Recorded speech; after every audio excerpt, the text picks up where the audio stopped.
is Mike Scope from A Flock of Seagulls with DJ D Phoenix, and this is the Groove Zone. Yes.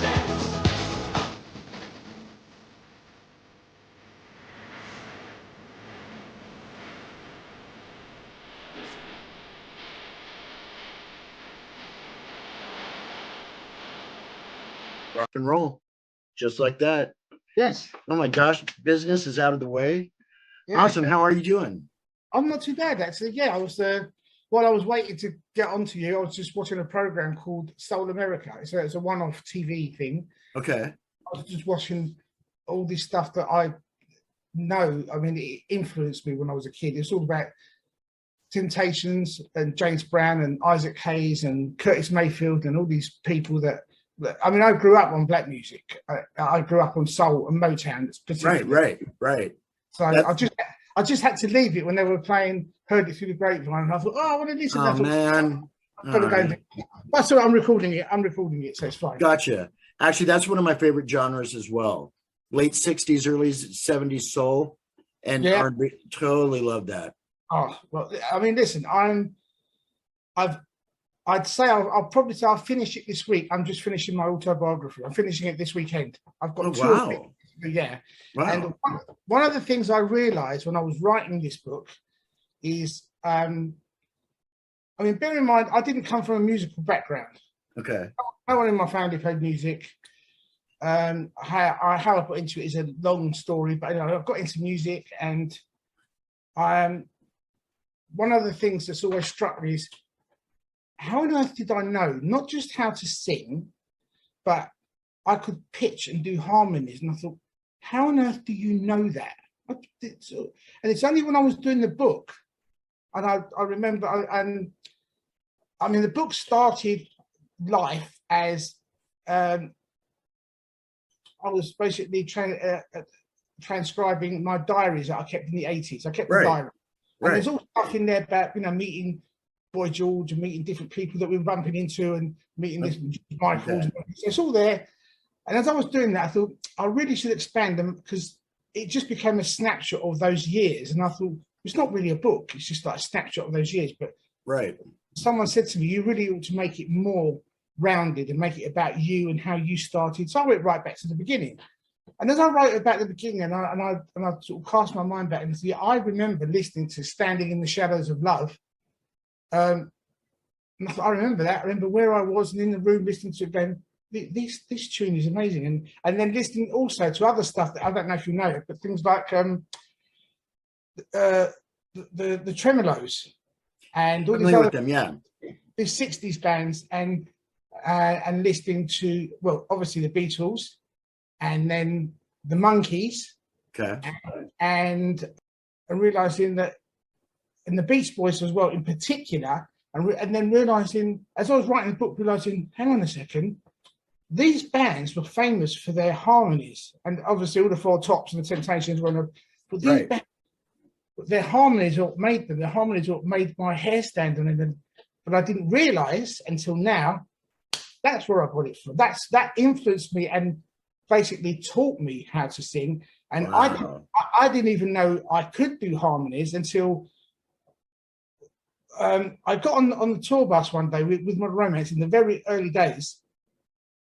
And someone brought out a guitar and started strumming, and we were singing, and they started singing Sloop John B. Beach Boys. So as they're doing it, and I was new to the band, and they're doing this, and I thought, I was actually the last person to join before we then had our hits.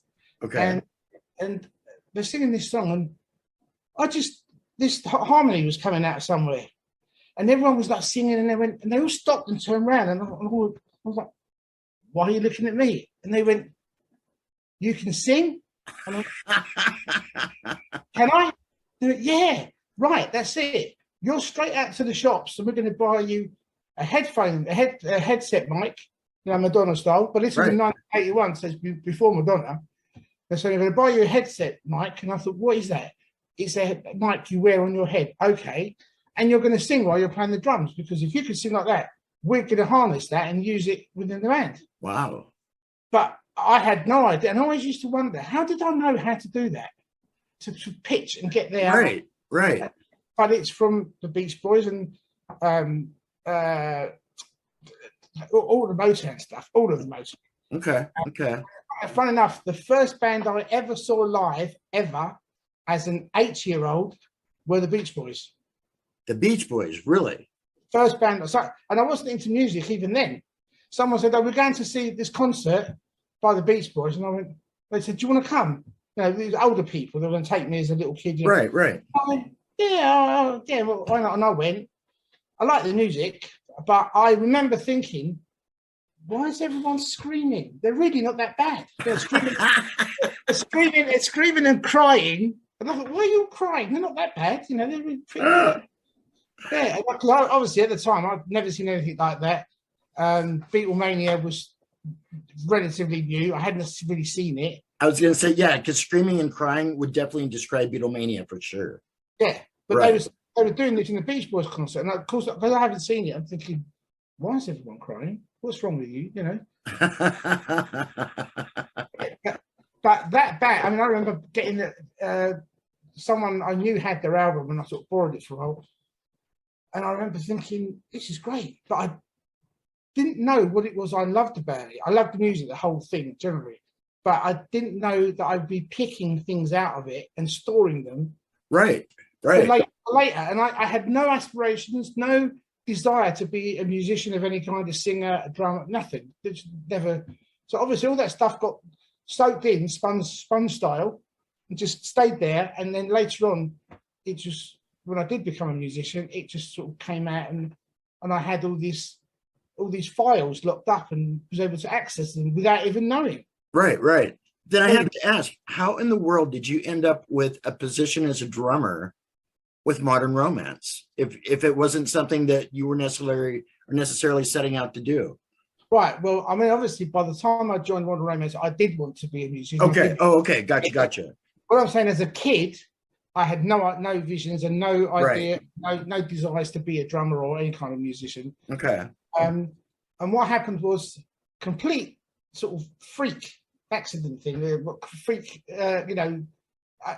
I've realised that life is a set of circumstances that happen, and a circumstance could be you stepped out on the street and a driver was looking at his phone and ran you over.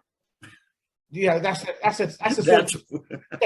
something you've got no control of. That's something that was just written. That's meant to be. You're meant to get hit by that car. Sometimes you're meant to be in the right place at the right time. That's the wrong place, obviously. Sometimes you're in the right place by sheer chance. You're not getting hit by the truck. You've gone somewhere else, walked into a room, and something's happened.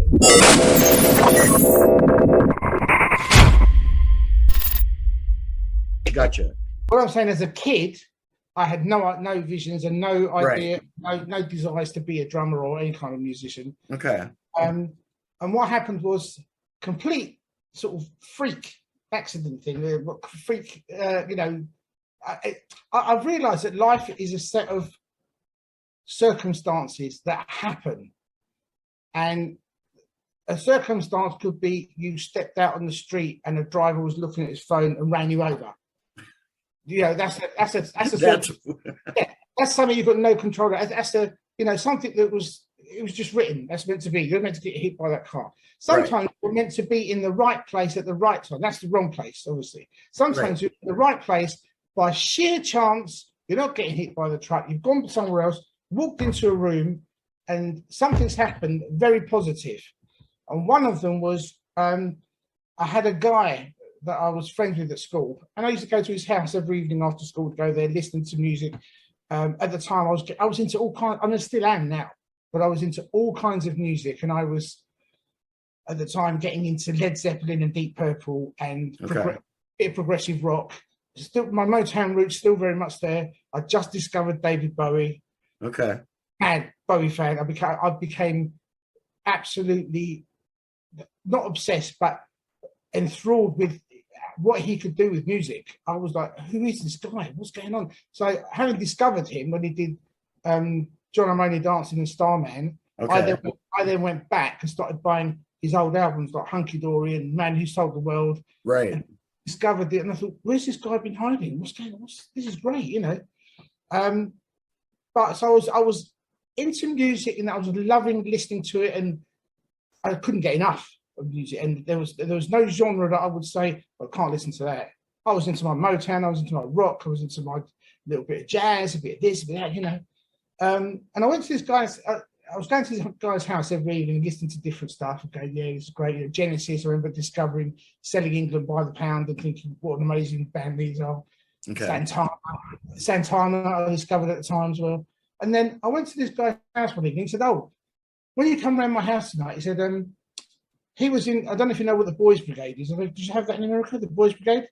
It's like a bit like the Scouts, but a variation of the Scouts. Right. And they have, the Boys Brigade have a little marching thing where they have a band and march in the streets and stuff. And he joined the Boys Brigade, and he was playing, you know, so when they do the marching, they have the little snares, little snare drums.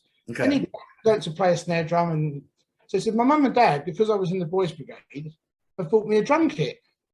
And I went, oh, okay. I didn't give a rat's ass, as you got to say. I just, so you got a drum kit, big deal. So yeah, all right. He says, you'll see it later when we go to my house. I went, oh, okay then, yeah. Went to his house, and he said, oh yeah, come to my room, see my drum kit. And I looked at it, and I might as well have been looking at a bottle of Coca-Cola. The way I looked, I just went, oh, okay. Right. And he said, yeah, yes. You know. He said, do you want to have a go? And I went, suppose. All right. He gave me the drumsticks, and I went and sat behind it, clueless, totally clueless. Sat down, and I went, okay. And I went, that was it. That was it. Okay. I don't know what happened. A little flick, a little switch got flicked, and I was totally in love with the idea of playing drums. From that second, Really? yeah. Wow. And I came home that night, went out the next day, bought myself a set of drumsticks, and found boxes and stuff at home to set out so I could play drums. I put them on the bed. I was sitting there, you know, trying to drum to all these songs that I've been listening to, that I was loving, all these different genres. Right. And, you know, fast forward about a year. By then, of course, the cardboard boxes have gone because I was thrashing them to death. They didn't last 2 seconds. As a matter of fact, let me ask you, in the States, you must have had a hairdryer that looked like it was a little square, it looked like your cable box, a little unit there, and the pipe came out to a hat that you wore on your head. Yeah. Oh yeah. Yeah, all the mums had one, right? But my mum had one in the box. I'm going to use the box as my drum. And that was my first drum, was that box for that hairdryer. But of course, after about a week and a half of thrashing it with these sticks, it started to tear and rip, and there were bits flying everywhere. I'll bet. And in the end, I was playing like a mushy box. There was not much of it left, and I thought, that's not really going to do, you know, much, is it? So I decided, you know what? I'm just as well. I'll sit on the end of the bed, you know, the edge of the bed, and play it on the bed. Okay. Which is what I did for the next year and a half. And of course, constantly playing on the bed meant I eventually wore that part where I played was a different color to the rest of it because I wore through it, and it was really thin and you could see what was underneath, right? But it was very gradual, so I never realized. I remember walking in my bedroom one day and I looked at it and went, was that the light reflecting on there? And I thought, it's a different color. Why is it a different? And then I thought, oh my God, that's what I've been playing, you know. My mum's gonna kill me. Buy that kid a set of drums. Well, no, I did. No, I bought his drums in the end. You did? A year and a half later, because it was just like a passing fad for him. He hadn't really, he played a bit, but I'd become a better drummer drumming on the bed than he had with a proper drum kit. I did it every night. I was totally immersed in it. I would sit there and drum until I was sweating and right, okay, that's tonight's one. The next night, every single night, that's all I did. So in the end, I ended up buying his drum kit, which in itself leads to another story. Okay. Right now, I don't know. Do you remember? Right. So basically, I was asked to join a band, a soul band called Headquarters. This is back. Okay. This is back in 1974. Oh wow. Okay. Okay. So no. So it's about 19. No, wrong. Sorry, about 1977, 77, right? 77, 78. I've only been drumming a few years. I was gonna say you had to have been pretty young. Yeah, no, I was young. I was about 17. Okay. I was 17 and I just left school. I was just about to go to college, and I taught myself to play through constant, just sitting there pushing myself. And this band said, they were auditioning, and I went to audition. I took my drum kit, set up, and played. And for me, and it's still one of the greatest accolades I have ever received, the fact that this really hip black band, really funky, and I'm into my soul, I'm into my James Brown, I'm into my jazz. Right. And they turned around and said to me, we want you to play, play for us, blah, blah. And then one of them said, quote of the century for me, he said to me, the actual fact, I have to say, he said, for a white guy, you're pretty funky. And I thought, yes, I have arrived, That's awesome. Yeah. But then they said to me, look, there's only one problem. We want you to join the band. No doubt, we love your drumming. We want you to play. You've got the funk, but you cannot come on stage with that drum kit, because it was rubbish. It was. I mean, I bought it off the guy for 25 quid. Okay. Not a great drum kit for 25, even in those days. Right. And they said, you can't come on stage with that. It's like, no, we'll get laughed off stage. You'll get laughed off stage. And I thought, they're actually right. But I said, well, how am I going to get a drum kit? I've just left school. I'm about to go to college. My parents didn't support my musical desires at all. Okay. They thought it was like, get a real job. That's not a real job. Play music. Not that I was going to get a job at the time, but they thought it's a hobby. But I knew, because of the way they were and the culture that we came from, I knew that they'd frown upon it and go, well, that's nonsense. Education is where the real thing is. Education, and go out and get a job, Right. So I just said, look, I can't join the band then. So I stayed friends with them anyway for a few years. And eventually, they got a drummer that was actually better than me anyway. He was fantastic. And I became friends with him, and he was a great drummer. Drummer. But then after a while, as with most bands that don't make it, or even with a lot that do, they eventually broke up, and they split into two bands. And one became a band called Central Line, who had hits in the UK and were on Top of the Pops. They had a couple of hits. And the other band... digging DJ Groove Phoenix. I'm sorry, I did it again. One more time. Lynx, who again had loads of hits. I don't know if you know them, but both soul bands. Lynx had the hit with You're Lying and So This Is Romance. Okay. A guy called David Grant was their singer. So I don't know if you know David Grant. Okay. So both these bands are now on TV, and I'm watching them. I used to watch Top of the Pops religiously, as most people did at the time. Right. And I think, I could have been in that band. Oh, I could have been in that band. If I joined, the initial band, Headquarters, I would have been in one of the two. When it split, I would have been either in that one or that one. I would have Right. And I sat there thinking, I could have been in them and been on Top of the Pops. No. Oh, I could have been with those, been on Top of the Pops. No. And then the weird thing is, only a short while later, probably a year and a half, I was on Top of the Pops with Modern Romance. Wow. So bizarre. That went fast. Yeah. Wow. Really bizarre. So, yeah, don't forget, I met them when I was 17. Their hits probably happened when I was 21, giving it a couple of years of Headquarters and then splitting up. Right. So, but at 23, I was on Top of the Pops with Modern Romance. So it wasn't very long after that, really, in real terms. But that drum kit was a bone of contention, because they're saying you can't come up with that. That cost me, obviously, a chance to be in that band and go on with one of these. But then, like I said, fate steps in, and there you go.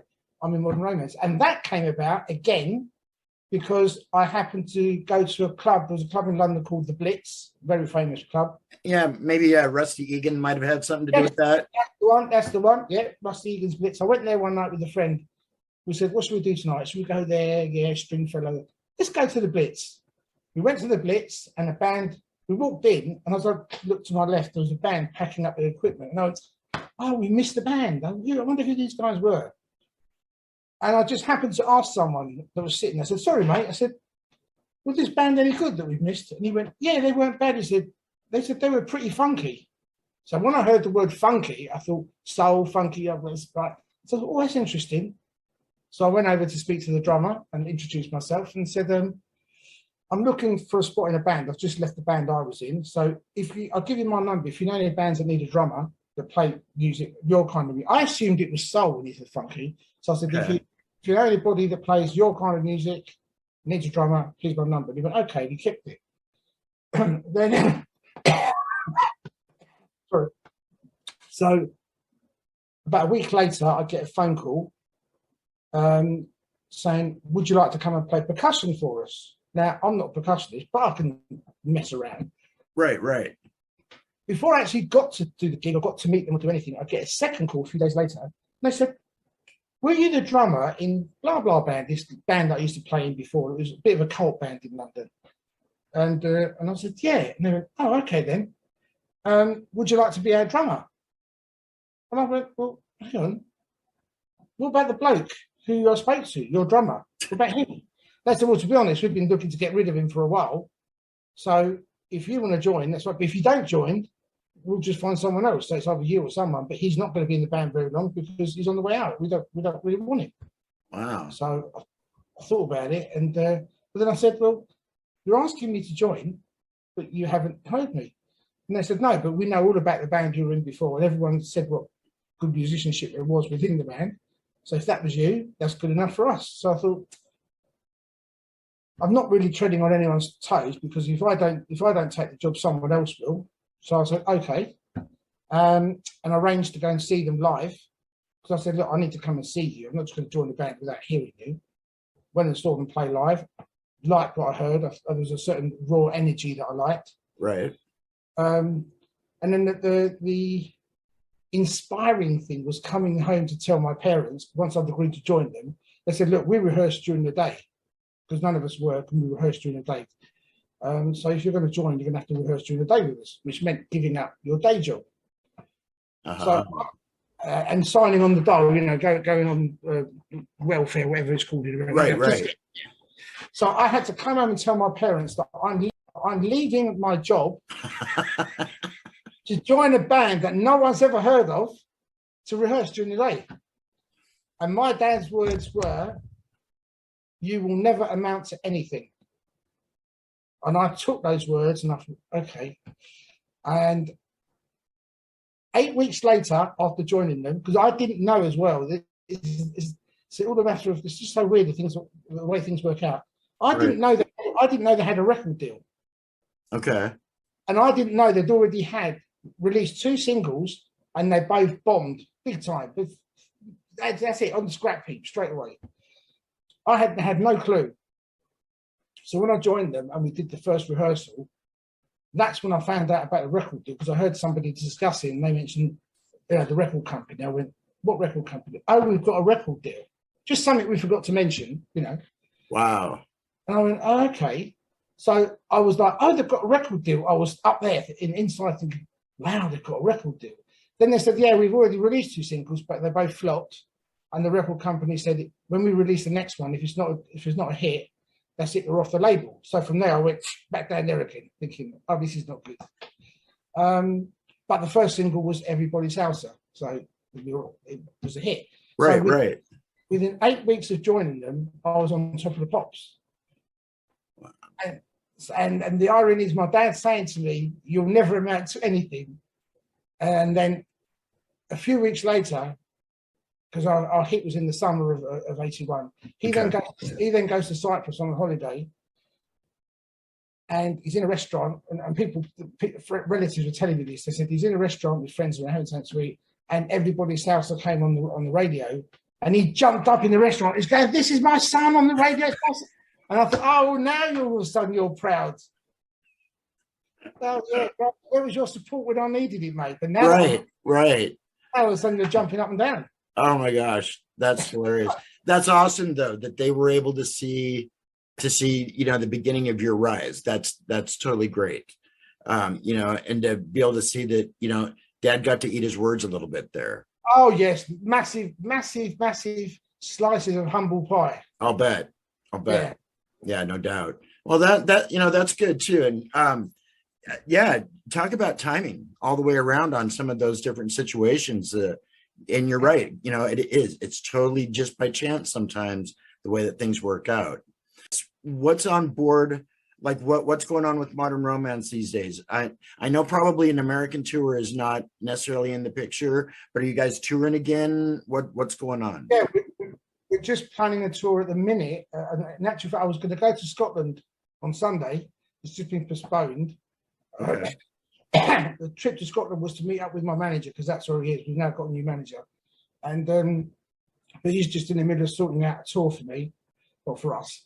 And so I'll be going. I'm going to reschedule the trip to Scotland. Obviously, we were talking on the phone, but he's going to give me dates and tell me what he's sorted out. So we've got that going on. We've got individual gigs that we're doing, and we've got one next weekend. We've got one a couple of weeks after that. Okay. We do a lot of the 80s things that go on in England, 80s nights and 80s festivals and stuff. Right. We're like a part of the staple diet for these things. You know, if an 80s weekend without Modern Romance is like, well, no, we've got to have Modern Romance. We're having them. So yeah, we do all these things. They're Perfect great. fit. Yeah. And everyone dresses. I mean, everyone dresses up. They go mad here for the 80s things. Don't you know that I wait in the darkness of a lonely room, filled with sadness, filled with gloom, hoping So this is going to end up on our October 31st show. So I've got a couple of quick questions kind of along those lines. First of all, any Halloween plans at all? No, I think we're doing a gig at Halloween. Okay. We're doing a gig, yeah. Okay. Okay. Yeah, we're doing a gig. My kids are coming with. I mean, my kids are 28 and 24 now, but they're my best friends. In actual fact, my daughter, who's 24, sings in the band with me anyway. Oh, nice. And my son comes up. My son's a drummer, but he does it as a hobby. He doesn't not interested in doing it for work. Okay. He enjoys it, but he wants to stay like that. So, but he comes with us to keep us company, and the three of us go, like the three amigos, and we just go and do stuff together. Very cool. Okay.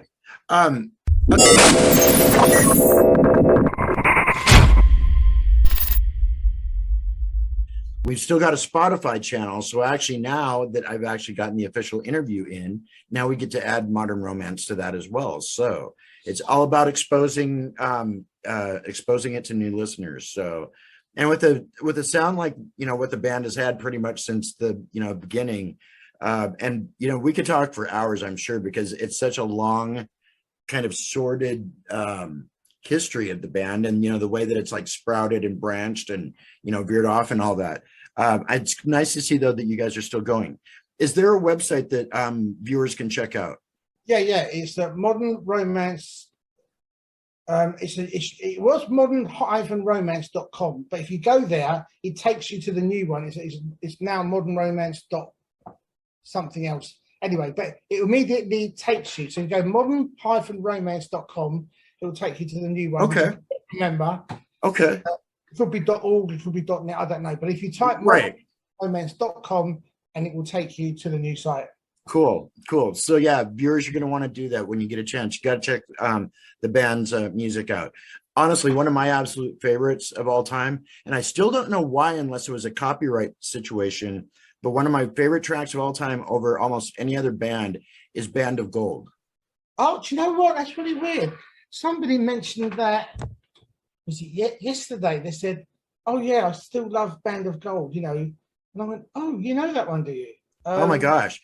Now, yeah. I realized that, and that was a cover version. I believe Frida Payne might have been, right, was the original artist. But that ended up on the Party soundtrack. Yeah. And actually, the weird part is that I looked for that song forever, and it's not even easy to find the album itself. I don't know how many were ever printed, but to try and find Band of Gold, and I'm talking for like a couple of decades, I could not find it. I could find the Party soundtrack online, but that song was absent. Really?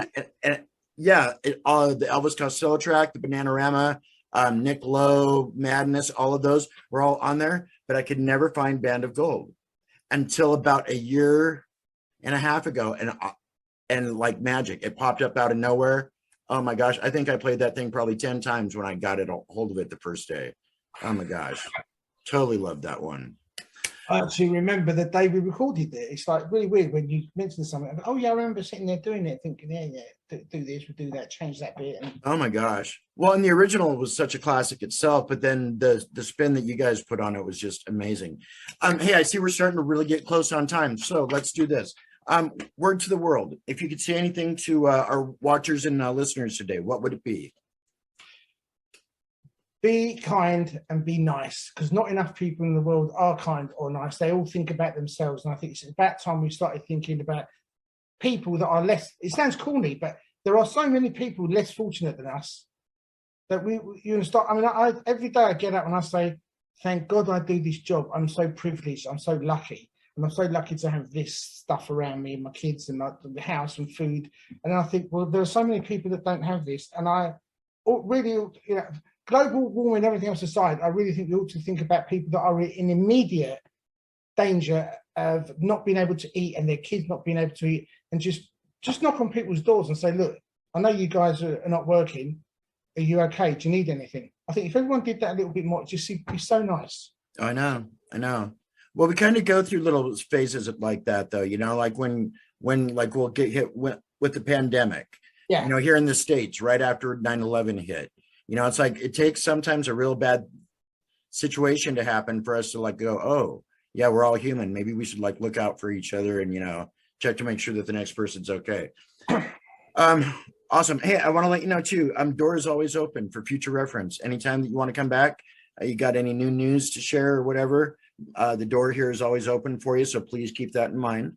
All right, thank you. Well, we've got new stuff being released soon. I'm just going to finish off a track later on this week. Cool. Because I can't go to, there's a track that's time sensitive. So because I can't now go to Scotland because it's all been changed, Right. I'm going to record it over the weekend at home and send it, and they're going to put it onto the music that's over there. So I'm going to do the vocal track here. Okay. And they're going to put it on there and finish Nice. We've done that before, but I prefer to do it in the studio because you get the people around you and you have a laugh and you just the whole fun thing. Right. Oh, no doubt. Well, cool. So there's definitely stuff to be watching forward. We've got less than a minute. So I'm just going to say right now, in case this thing pops off on us, Andy, thank you so much. My pleasure, honestly. Anytime. It's been a real pleasure for me too. And I'm finally glad that we got this one done and out of the way.